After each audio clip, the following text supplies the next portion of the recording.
Hey all, Board Game Rancher, where you'll find everything solo tabletop gaming and more. Gonna do a review for you, solo review of course, on the Magnificent. Let's take a look. I'm gonna give you a little demo and we'll talk about it later.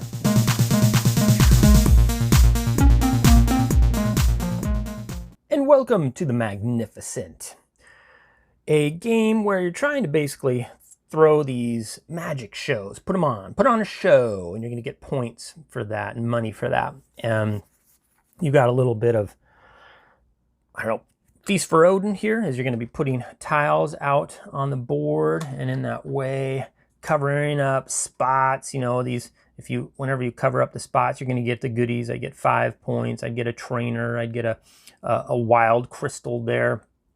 So, and these are important. You have to have these little camp tiles out in order to complete these shows represented by these posters. So these posters basically advertise a show, the Magnificent Suhail. But I'd have to have a camp tile of that particular color and shape to throw that show. So of course these wouldn't do. I would want instead to have something like this out there. And once I had that out there, I could run the show. And I would get 2 tickets, which is basically your victory points, and 2 money. These little these circus tents represent, where you're throwing that show. So these, you start off, well, normally you start off with just a pre-printed one and a basic show poster card. And then you have to take actions to get more of these circus tents and put them out there. And as you put, a lot of this game is when you cover up something, you're going to get some goodies. And so, which is always fun. I love that mechanic. But anyway, the other cool thing about this game is that there's these player boards, and these player boards have an A side and a B side. The B side is asymmetrical. The A side is basically the same as far as the startup stuff. Where the extra crystals and cards, posters and victory points are, varies. But there's 4 different boards like that. And again, there's an A side, and then if you flip it over, and the A side always has you starting off with 6 money, a trainer, and 1 of each type of crystal. But the B sides, this one starts you off with 6 money, 2 trainers, and 1 wild crystal. And again, these little things, like here in the top left, you got 3 money there and a 2 money here. And of course on this one, it's very different. So that is how you run shows, is by having the right stuff that's shown on the poster and or the little circus tent tile. And it helps too to have fingernails. I do not, so I'm going to set that there for now. But moving on, the other thing you need to run your shows are going to be these crystals. These what do they call them? Gems, I think, to power the show. Some shows need certain colored gems to run them. Like for instance, this show here, Alberic, the Magnificent Alberic. You'd need to have all 3 of these represented in camps over here on your board, and then I'd have to spend 2 purple crystals. Or you can always spend these clear ones. Those are basically wild colors. You can use those for anything. The other thing you'll be using crystals for is to help you power your actions. So to do all this stuff, there's really only 3 actions, and only 2 of them kind of, the third one is to basically run your shows.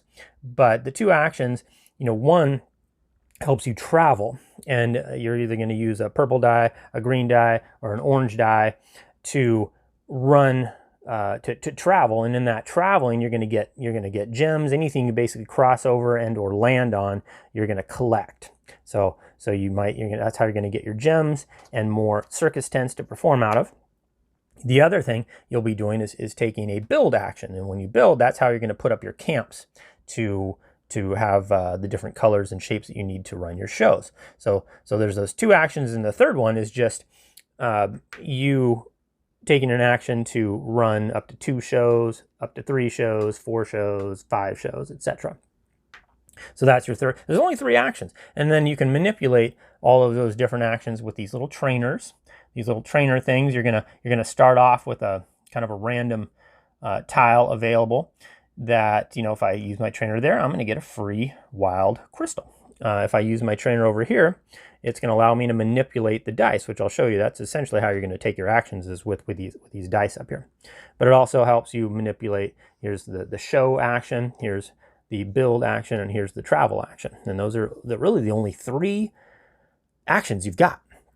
Now, to take any of those actions, you are going to take dice from the pool here, which is all random. And when you're playing solo, you're going to get two, basically any color dice, and then one of each color. And then the pips on there determine the power of the action you're taking. And you'll take those actions. You're going to take 4 actions, so 4 turns, and there's only 3 rounds. So you're only going to get 12 total turns. That's it for the whole game. 3 rounds. And so, and when you take one of those turns, you're going to grab a die from over there and you're going to put it on here. On the top, these are little bonuses. Like if I use that particular card, I'd get 1 money. And then, but if I did this card, it would allow me to manipulate. I could basically turn this 5 in anything. I could make it a 6. I could make it a 1. I could whatever I want. So there's different bonuses on the top of each card. And on the bottom of each of these master cards, they're called, are your scoring opportunities. So this is going to take place at the end of each round. You're going to pick one of these cards. Actually going to have 5 to pick from, because when you pick one to score, you discard it. And then you're going to replace it with one. And so you'll score with these, and lots of different ways of scoring. You can score, 3 points for all of the little small camp tiles on your board. You can score 3 points for having the same performer basically throw all your shows. You're going to get 3 points for each money you have. So there's lots of different ways to score points. So you'll have to kind of keep that in mind, because you're going to score basically, again, at the end of each round, you're going to score a card, and then at the end of the 3rd round, any cards left over, you're going to score, but you only get half points for it. So a lot to consider there as you're playing and picking what you're going to do. So without putting any thought, I'm just going to show you how one round of play goes. But you're going to put a lot of thought in here. If you want to score high, you got to put some thought. But the game still plays very quickly. I managed to get my fingernails under this guy. He's back where he goes. So for my first turn, I'm going to take this 5. I know I want that at least, right? And maybe I would take into consideration what I might want when I get these posters as well. But I'm going to take this. I'm going to put it right here. I'm going to activate, so that allows me to grab a coin. I can grab this whenever I want. I'm going to grab it now. Now, for power 5, I can build, that's the build action, up to 1 large, but I want more than that. I actually want to use, so I can power up this die by using either orange crystals, which I don't have, or these are wild, and it gives me 2. It adds 2 to the pip value. So I can spend 1 of these crystals, and now I've changed that pip value from 5 to 7. Now it'll let me place 2 small. There's kind of, this represents large tiles or small tiles. And in each color, they're all the same. All the oranges are shaped the same way. And all the large ones, orange ones, are shaped the same way. Same with green, same with purple. They're all the same for the large and the smalls. But I have to use the color of die, which is orange. So I'm going to spend, I can place 2 small ones. I think I'll place 1 here. I've covered up 2 posters and 2 money. So I'm going to grab my 2 money. I'm going to grab 2 posters. I'm going to kind of be going orange. So I'll grab this one. And then I get to flip over a new card here. I'll grab this one. And I'll just put it right here. Boom, boom. Now I'm going to place this. Well, let's see here. I want some. Now I have to build off of this. So I think I'll just go right there. And I'll grab myself a wild gem. Crystal, whatever you want to call them. So there we go. That was my first action. Next one. I'm going to go over here. Oh, you know what I could do? I could also, let's say I don't really like this one. I can discard this and then get a green die, because that's a green colored show. And this just gives me a little bit more to choose from, and then also gets more posters out there for me to choose from. But now let's see here. Maybe I'm going to do this green die. I'm going to put this, oh, how about right there? That's going to get me another 1 money. Dun, dun, dun, dun. Now, I think I'm going to use this to travel. So I'm going to go over here. I'm going to go, let's see here, 1, 2, 3, 4. I really want to get to that so that I can get another tile. So I'm going to spend, again, 1 wild. So 4, 5, 6. I boosted that up. Now, looking back over here, 0, 3, 5. I go 1, 2, 3, 4, 5. If I want here, I have to land on that to get it. So I'm going to go here. You don't have to spend all the value. That's going to allow me to grab this circus tent. And then on the way there, you have to land on these to get them, but any crystals you pass, you get. So I'm going to get, well, gems. 2 green and 1 purple gem. So I grab these 2 green, and I grab myself a purple. Okay. Stacking up a little on the gems. Now I get to place this, and when I place it, I'm going to get the bonus for it. So let's see here. I'll place it right here. That's going to give me a trainer and another poster. So I grab a trainer. Now I have 2 trainers there and a poster. Let's go with, let's just keep with the orange theme, shall we? We'll just put it right there. I can only have up to 1 more there. And then that was that turn. Now I'm going to go again. Let's go with this 4 right there. Oh, but you know what? Actually, before I take that, let's just get rid of this one. And then let's grab, that's for discarding that. That's going to give me an extra purple die to roll. Let's roll it. It's a 1. I don't like that one, but I'll tell you what I do like. I like the fact that I can use a trainer here, boop, to flip this. It basically says I can turn this 1 into a 6. There's a 6. Now I'll put it right there. Now it allows me to copy any card here. I'll have a copy of one of these. I'll get another money. And then, now for the 6, I can, let's get some more. I see we got some purple things here to grab, whatever. I've got at 6. I'd really like to get, so I'm going to spend this purple to bump that 6 up into an 8. And now I can get 2 of these small guys right here. So now I have, you know, you're probably not going to want to do this, but whatever. I finished that. That's going to give me 4 points for covering that all up. And then I'm going to take this one. I'm going to place it right there, which is going to give me another trainer. I'll take that. There we go. And then that has occurred. That's my 3rd action. And the last one, I think I'm going to take this wild 3. And with this 3, I can basically use it as any color and then add that color of dice to it. So 3, I'll take plus this purple. So 9. So now I'm going to throw a show. I'm going to place this up to the 9 spot is, well, there is no 9 spot, but I can go up to this 8. That means I can throw 2 shows. But can I? Well, let's see here. If I had managed to instead have this out there, right? And instead of, say, this, oh my gosh, I wish I had better grasping power. But let's say my posters look more like that. Well, now I can throw up to 2 shows, and I've got this, I've got these 2. So I can do these. Is there any crystal requirements on any of them? Nope. So I don't spend these. They stay there. I just have to have them represented. So I would get 2, 4 points, and then 3, 4, 5, 6, 7 money. So 7 money. And then, what did I say? 2, 4 points. So over here, 4 points. A good score, they say, is 200. So I'm on my way. Now, you do have to discard these. So I would, the Magnificent Alberic, and then this one would get discarded. I want to hold on to them because those might be worth points based on the different cards that I score on here, right? So there we go. These ones would stay. Now, at the end of putting on shows, it allows you to move these cards anywhere. So I'll move this one right over here like that. Because again, you have to be above a circus tent in order to perform that show. So that is it. Now, at the end of the round, which I've done because I've spent all my dice, you have to spend your highest colored die, or you have to sum them all up. In this case, I used 1 of each, so 6. And then you have to spend the pips value of all your wild dice that you've used. So 6 plus 3 is 9. So I'd have to spend 5, 6, 7, 8, $9. And if you can't do that, then it's going to cost you points. In the first round, it only costs you 1 point for each buck that you can't spend. But second round, it costs you 2 points. Third round, it costs you 3 points for each dollar you can't afford here. So, but I've paid for my actions.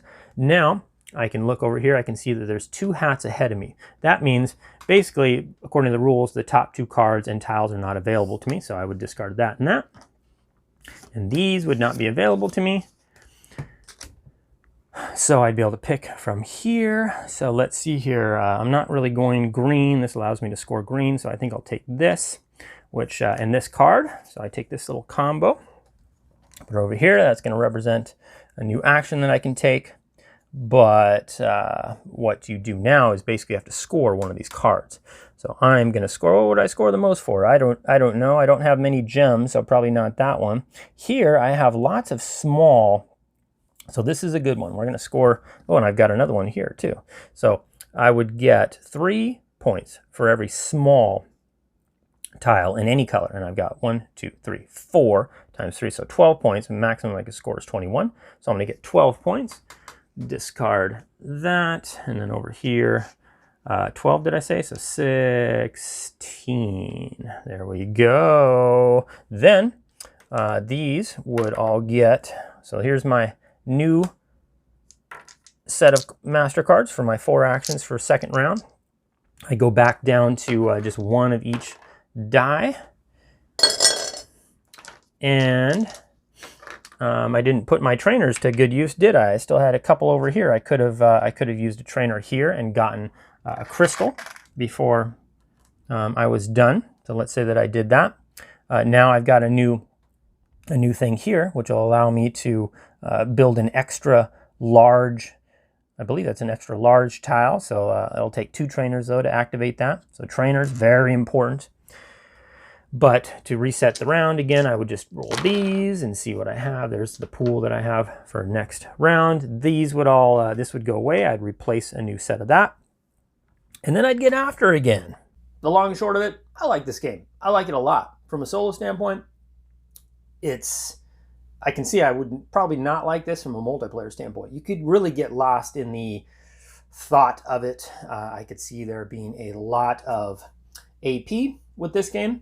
And if you do slow down enough to actually play it well, like I don't, I'm not terrifically good at this game. I did find that when I slow it down, when I'm not trying to play a game in a half hour, and you can play this game pretty quick, I can do pretty well. You're trying to get 200 points.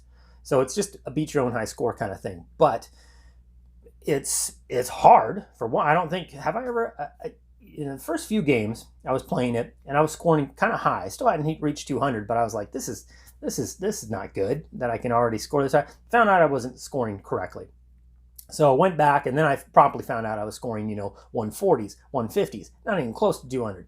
But like the game before last, I got up there, I was like 196 or so. So you really do have to put a little thought into it, because there's a lot of combinations there to consider. And it's a very pasted on type of theme, but the game looks beautiful, and you can kind of feel the theme if you really throw in the idea that you're traveling and you're getting your gems, and you're getting your different items that you need to be able to power these shows, and you gotta gather up a certain crowd represented by the camp tiles in order to be able to throw these shows, and you got to put up circus tents, and you got to so there's this idea, and then you got to finance it, right? So you got to take your actions, got to finance those actions with that money. So it's pretty cool. I mean, you can get into the theme a little bit, and I like that kind of theme, and it looks really nice. I like the way it looks. It looks a little dark, but once you get out on the table and you've got all these flying colors of gems and dice around, it really kind of pops nicely. And the game it's a very tight design, and I like that. I like how there's only 3 actions you can do, and there's only 4 total turns, 3 rounds, 4 in each round, and then there's a final scoring. And that's a lot to try and do in such a short actiony time. But it allows you to do it. It feels, each turn can really, it has that kind of chain mechanism mechanic that I really like. I love how, you take an action, it can really set up you take a turn, you can really set up your next turn. You can get all these gems by going out and traveling. Then with all those gems, you can really power up your die to get a bunch of camp tiles out there. And then you can throw that show and not just do 1 show, but do 3 or whatever, or 4. You do up to 5. I don't know how you, whoa. Anyway, it combines in a very nice, tight, toy. It's toy like a toyga. It's like a package that's just, it's very well done. And kind of feels kind of seamless. Each turn just rolls in the other one. It kind of opens up doors that, I got to do this before I do this, before I do that. And then boom, I can do this. And then you start over again, and it's quick and it's snappy. but you can stop and you can puzzle over some things too. You can see cards coming out, you can see your posters, you can see your master cards coming out, which give you your scoring opportunities basically, and your posters out, and you want to make sure those line up. You kind of based on the type of board that you have too, and maybe your starting show poster that you start with, and do you have a bunch of trainers so that you can manipulate stuff to start with. The different actions, the asymmetrical parts of the game also add to this replayability. And so this game is it's good on just kind of all fronts. The theme, the variability that all the cards, you got a stack of cards to go through, so you're not going to see the same sort of order of stuff. You're just not. I mean, it's a nice, there's some thick decks there to work with. And the length of play, though, is what's astonishing, because, I mean, I could see that this could have been made into a 4-round game or a 5-round game, but then because it gets really, it's puzzly enough in the short game that it is, but it feels like a lot of game in that short game. And so you got a length of play from a half hour, if you want to just bust on through. It takes 5 minutes to reset as well. So when you're not that good at the game, and I don't even think I've really beat it, I haven't gotten that 200 yet. I've come close. You're likely to try again, because it's just so easy to set up, and it plays so quick. It's like, I want to do it again. I want to do it again. I want to do it again. I think I've played probably 10 times now, 10 times now. The rule book is also astonishingly short. It's just the first, I think it's like 8 pages. There's a page, and then you flip that page. They're big pages, but it's only like 8 pages, I think. And the first is all about setup. There's really only 4 pages of rules. That's it. On the back of the thing is just sort of a, so you can see real quickly what each card does, all your master cards and stuff. So it's just kind of a reference on the back. So there's 4 pages of rules. That's it. And to have so you can relearn this game really quick. It wasn't tough to learn to begin with. That's fantastic. And I miss games that do this more often, that provide such a good, this is, I think on Board Game Geek, it put it at a weight of 3 point something. And that's good. It's a good, for the speed at which you can play this game, that's heavy. And I wish there were more of these kinds of games out there that felt like that. Solo parameters are very simple. It's just basically, it's just a smidge you can basically play solo. It's just the same way as playing multiplayer, few changes, and it just beats your own high score, which, so you don't have an AI opponent to worry about. But there's just, I don't miss that in this game. It's just, you got 200 you're trying to hit, 220 I think for an excellent game, 240. Maybe they just set these numbers up just to, if they were too low, this game would have been, I would have been like, I got this figured out. But because they set that bar so high, I think, so I find myself drawn to do it again and do it again. And even though it's a beat your own high score, and I prefer usually a good solid AI opponent, this game has enough to it and plays fast enough to just keep me engaged and wanting more. Yeah, it's just, overall, this is a very enjoyable game. I don't think it was a very expensive game, and the components and all the stuff that you get, and just how it's fun to manipulate. The physicality of the game is good. Through and through, this is a solid game in my solo collection. That's the Magnificent. It was magnificent, or at least very, very good. Thank you for joining me. Until next time, a Board Game Ransom out.